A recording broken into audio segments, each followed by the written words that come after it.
бидејќи овие штабови попримаат се позначајна улога како имаме локално ширење на заболувањето, додека на почетокот концентрацијата ни беше на импортираните случаи од надвор, па требаше една централна координација како влегуваме во третата фаза, во така нареченото локално ограничено ширење на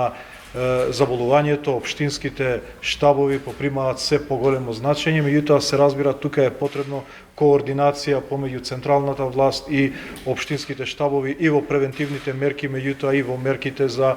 намалување на последиците од истата. Имаме блиска координација со градоначалникот, го информирав уште утринава дека денеска имаме 3 нови позитивни случаи, еден починат од